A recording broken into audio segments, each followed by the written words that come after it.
जय हिंद। नमस्कार साथियों, कैसे हैं आप सभी लोग। उम्मीद करते हैं कि आप सभी लोग अच्छे होंगे। और साथियों, आप सभी लोग की तैयारी जो है बिल्कुल ही अच्छी तरीके से चल रही होगी। तो साथियों, आज की इस क्लास में हम सभी लोग जो है बिहार बीएड प्रवेश परीक्षा 2026 के लिए जो है साथियों कुछ ऐसे इंपॉर्टेंट और चुनिंदे प्रश्नों को लेकर आए हैं जो कि साथियों आपके 7 जून के एग्जाम के लिए जो है काफी ही इंपॉर्टेंट है। तो साथियों, यदि आप भी इस बार बिहार बीएड का एग्जाम दे रहे हैं 7 जून को, तो आपके लिए ये क्लास जो है साथियों रामबाण क्लास साबित होंगे।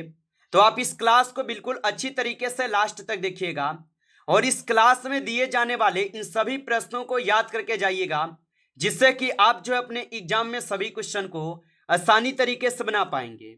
तो चलिए क्लास को स्टार्ट करते हैं। उनसे पहले यदि आप इस चैनल पे पहली बार जुड़े हैं तो आप इस चैनल को सब्सक्राइब कर लीजिए और सब्सक्राइब करके ऑल नोटिफिकेशन को ऑल पे दबा के जुड़ जाइए, जिससे कि जब भी कोई नई क्लास हो सबसे पहले क्लास का नोटिफिकेशन आपके पास जो है पहुंच सके। तो आप इस चैनल को जरूर सब्सक्राइब कर लीजिएगा, साथ ही साथ आप जो है इस क्लास को भी लाइक जरूर कर लीजिएगा। तो चलिए क्लास को स्टार्ट करते हैं और देखिएगा क्वेश्चन क्या पूछा है। क्वेश्चन पूछा है कि निम्नलिखित में से कौन सा वास्तविक उभयचर प्राणी नहीं है। चलिए बताएंगे।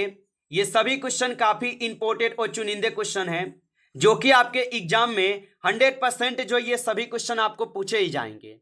और बताइएगा कि निम्नलिखित में से कौन सा वास्तविक उभयचर प्राणी नहीं है। तो यहाँ पे इस क्वेश्चन का आप सही जवाब ऑप्शन ए करेंगे कछुआ, ऑप्शन ए करेंगे सही जवाब कछुआ नहीं है। चलिए अगला प्रश्न देखिएगा। प्रश्न पूछा है कि किसी गैस को द्रव्य में बदलने के लिए निम्नलिखित में से कौन सी स्थिति सबसे अनुकूल है। चलिए बताएंगे। तो किसी गैस को द्रव्य में बदलने के लिए निम्नलिखित में से कौन सी स्थिति सबसे अनुकूल है। तो यहां पे इस क्वेश्चन का सही जवाब क्या होगा। तो उच्च दबाव और कम तापमान, ऑप्शन ए करेंगे यहां पे आप सही जवाब। चलिए अगला प्रश्न देखिएगा। प्रश्न पूछा है कि कौन सा नियम सूर्य के चारों ओर ग्रहों की कक्षाओं का वर्णन जो है करता है। तो याद रखेंगे यहां पे हो जाएंगे केपलर का नियम, ऑप्शन सी कीजिएगा केपलर का नियम होगा। चलिए अगला प्रश्न देखिएगा। प्रश्न है कि किस प्रकार का तत्व उष्मा और विद्युत कुचालक होता है। चलिए बताएंगे।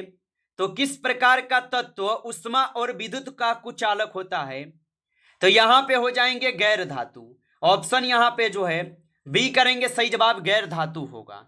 चलिए अगला प्रश्न देखिएगा। प्रश्न यहां पे दिए गए और 5 नंबर प्रश्न क्या पूछा है कि परमाणु कक्षाओं में इलेक्ट्रॉनों के वितरण को डैश कहा जाता है। तो परमाणु कक्षाओं में इलेक्ट्रॉनों के वितरण को क्या कहते हैं। तो इन्हें कहते हैं यहां पे क्या। तो यहां पे इस क्वेश्चन का सही जवाब ऑप्शन डी कीजिएगा। चलिए अगला प्रश्न देखिएगा। 6 नंबर क्वेश्चन है निम्नलिखित में से कौन सा जे.सी. बोस का आविष्कारक है। तो निम्नलिखित में से कौन सी जे.सी. बोस का आविष्कारक है। तो यहां पे इस क्वेश्चन का सही जवाब ऑप्शन यहां पे डी करेंगे अल्ट्रा शॉर्ट रेडियो तरंगे, ऑप्शन यहां पे डी सही जवाब है अल्ट्रा शॉर्ट रेडियो तरंगे। चलिए अगला प्रश्न देखेंगे कि अमीबा में भोजन का पाचन होता है। तो अमीबा में भोजन का जो पाचन है ये आप सभी लोगों का भोजन रसधानी में होगा, ऑप्शन ए करेंगे सही जवाब भोजन रसधानी में होगा। चलिए अगला प्रश्न देखेंगे। प्रश्न यहां पे पूछे गए 8 नंबर और प्रश्न क्या पूछा है कि ग्लाइकोलाइसिस प्रक्रिया कोशिका के किस भाग में होती है। तो ग्लाइकोलाइसिस प्रक्रिया कोशिका के किस भाग में होती है। तो ये होते हैं आपके साइटोप्लाज्म में, ऑप्शन ए सही जवाब है। चलिए अगला प्रश्न देखेंगे। प्रश्न यहां पे है निम्न में से कौन सा जीव त्वचा से सांस लेता है। तो निम्न में से कौन सा जीव त्वचा से सांस लेता है। तो यहां पे 9th क्वेश्चन का सही जवाब ऑप्शन यहां पे जो है बी सही जवाब होगा केचुआ, ऑप्शन बी कीजिएगा सही जवाब। चलिए अगला प्रश्न यहां पे दिए गए कि पारितंत्र के अजैविक घटक कौन सा है। तो पारितंत्र के अजैविक घटक कौन सा होगा। तो पारितंत्र के अजैविक घटक जो है यहां पे मिट्टी, प्रोटीन और कार्बन उपयुक्त में से सभी है, ऑप्शन डी कीजिएगा उपयुक्त में से सभी हो जाएंगे। आगे देखिए अगला प्रश्न यहां पे दिए गए 11th नंबर कि जैव विविधता के 3 स्तर हैं। चलिए बताएंगे आप कि जैव विविधता के 3 स्तर हो जाएंगे, कौन कौन से।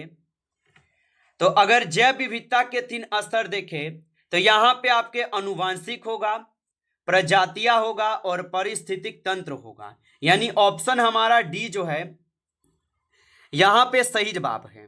चलिए अगला प्रश्न देखिएगा कि जब सोडा वाटर की एक बोतल खोली जाती है तो कार्बन डाइऑक्साइड निकल जाती है, जिससे एक सीटी उत्पन्न होती है, इसका कारण हो जाएंगे। तो इसका कारण अगर देखेंगे आप तो इसका कारण क्या होगा, तो घटते दबाव पर घुलनशीलता में कमी। ऑप्शन यहां पे सी सही जवाब है।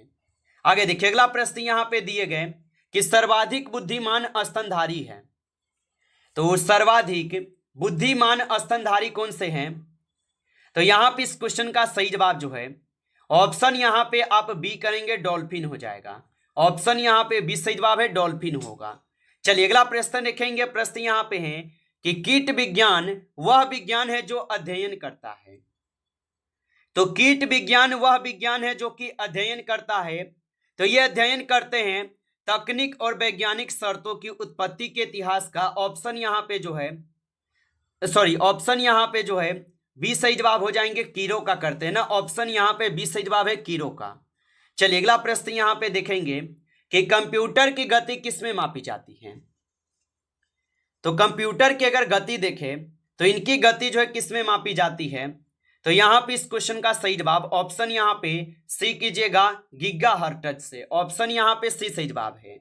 अगला प्रश्न यहां पे है कंप्यूटर में प्रयुक्त होने वाली आईसी चिप किससे जो है बनी होती है। तो कंप्यूटर में प्रयुक्त होने वाली आईसी चिप किससे बनी होती है, तो ये बनी होती है आपके किससे, तो सिलिकॉन से। ऑप्शन यहां पे बी सही जवाब है, सिलिकॉन से। चलिए अगला प्रश्न देखेंगे कि एक कंप्यूटर सिस्टम में शामिल होता है। चलिए बताएंगे। और आप अभी तक जो है इस क्लास को लाइक नहीं किए हैं तो क्लास को एक बार आप लाइक कर लीजिए।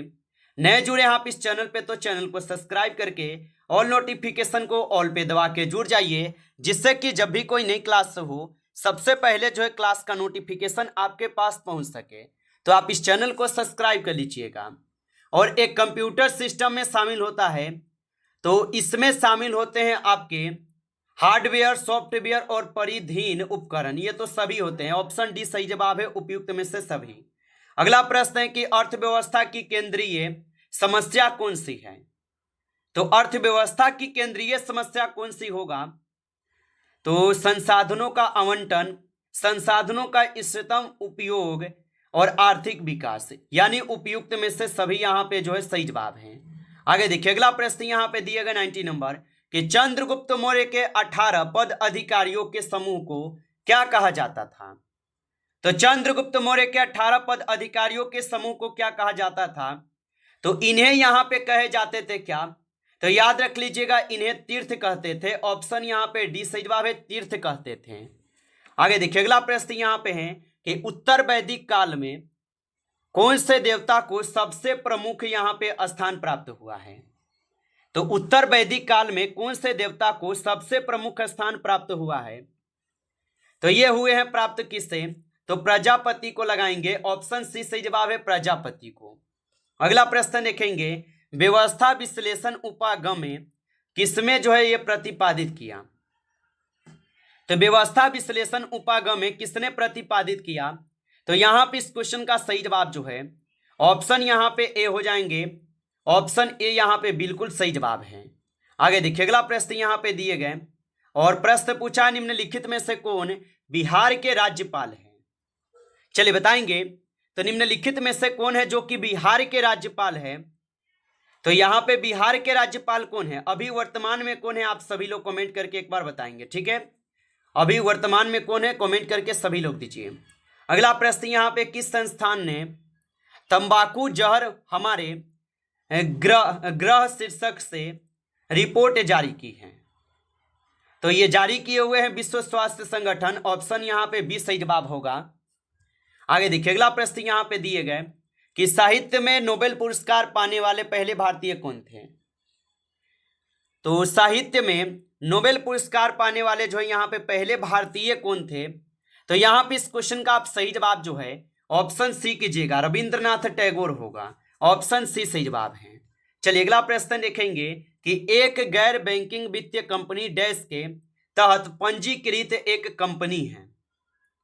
तो ये हो जाएंगे आपके कंपनी एक्ट 1956 के तहत एक कंपनी है। ऑप्शन बी सही जवाब होगा। चलिए अगला प्रश्न देखिएगा, दक्षिण भारत की बोली जाने वाली साहित्यिक भाषाओं में सबसे पुरानी है। तो दक्षिण भारत की बोली जाने वाली साहित्यिक भाषाओं में सबसे पुरानी है, तो यहां पे हो जाएंगे आप सभी लोग का तमिल भाषा। ऑप्शन डी कीजिएगा, तमिल भाषा होगा। चलिए अगला प्रश्न देखेंगे कि 20 अगस्त को किस रूप में जो है मनाया जाता है। तो 20 अगस्त को किस रूप में मनाया जाता है? तो 20 अगस्त को सद्भावना दिवस के रूप में मनाते हैं। ऑप्शन बी सही जवाब है, सद्भावना दिवस के रूप में। अगला प्रश्न यहां पे है, किडनी की मूल कार्यात्मक इकाई है। तो किडनी की मूल कार्यात्मक इकाई क्या होगा? तो इसका मूल कार्यात्मक इकाई यहां पे नेफ्रॉन हो जाएगा। ऑप्शन बी कीजिएगा, नेफ्रॉन हो जाएगा। चलिए अगला प्रश्न देखेंगे कि चिकनगुनिया का जो है कारण क्या है। तो चिकनगुनिया का कारण क्या है? तो चिकनगुनिया का जो कारण होगा, इसका कारण हो जाएंगे वायरस। ऑप्शन यहां पे सही जवाब है, वायरस होगा। आगे देखिए अगला प्रश्न यहां पे है, निम्नलिखित में से कौन सा अंतरराष्ट्रीय टेनिस टूर्नामेंट ग्रॉस कोर्ट पर आयोजित जो है किया जाता है? तो यहां पे विंबलडन हो जाएंगे। ऑप्शन डी कीजिएगा, विंबलडन हो जाएंगे। आगे देखिए अगला प्रश्न यहां पे 32 है कि जहांगीर खान किस खेल में प्रसिद्ध है। तो जहांगीर खान किस खेल में प्रसिद्ध होगा? तो ये हो जाएंगे रक्केस में। ऑप्शन यहां पे ए सही जवाब है, रक्केस के खेल में। अगला प्रश्न देखिए, ज्ञानपीठ पुरस्कार निम्नलिखित में से किस क्षेत्र में जो है उत्कृष्टता के लिए जो है दिया जाता है? चलिए बताएंगे। तो ज्ञानपीठ पुरस्कार निम्नलिखित में से किस क्षेत्र में उत्कृष्टता के लिए दी जाती है? तो ये दिए जाते हैं साहित्य में। ऑप्शन सी कीजिएगा, साहित्य में दिए जाते हैं। चलिए अगला प्रश्न देखेंगे कि किस अभिनेता की आत्मकथा का शीर्षक खुल्लम खुल्ला है। तो किस अभिनेता की आत्मकथा का शीर्षक खुल्लम खुल्ला है? तो यहां पे 34 क्वेश्चन का सही जवाब ऑप्शन यहां पे क्या हो जाएंगे? तो ऑप्शन यहां पे आप सभी लोग का सी हो जाएंगे, ऋषि कपूर के हो जाएंगे। ऑप्शन सी कीजिए। आगे देखिए अगला प्रश्न यहां पे दिए गए 35 नंबर की फियरलेस गवर्नेंस पुस्तक के लेखक कौन है। तो फियरलेस गवर्नेंस पुस्तक के अगर लेखक देखें तो इसके लेखक है किरण बेदी। ऑप्शन डी कीजिएगा, किरण बेदी इसके लेखक हैं। नमस्कार साथियों, इस क्लास में आपके टॉप 35 क्वेश्चन थे जो काफी इंपॉर्टेंट क्वेश्चन थे। साथियों यदि आपको क्लास अच्छा लगा हो तो क्लास को लाइक कर लेंगे। नए जुड़े हैं आप इस चैनल पे तो चैनल को सब्सक्राइब करके ऑल नोटिफिकेशन को भी ऑल पे दबा के जुड़ जाइए, जिससे कि जब भी कोई नई क्लास हो सबसे पहले क्लास का नोटिफिकेशन आपके पास जो है पहुंच सके। तो आप इस चैनल को सब्सक्राइब कर लीजिएगा। चलिए फिर मिलते हैं आपसे एक नेक्स्ट टॉपिक के साथ नेक्स्ट क्लास में। तब तक के लिए जय हिंद, जय भारत।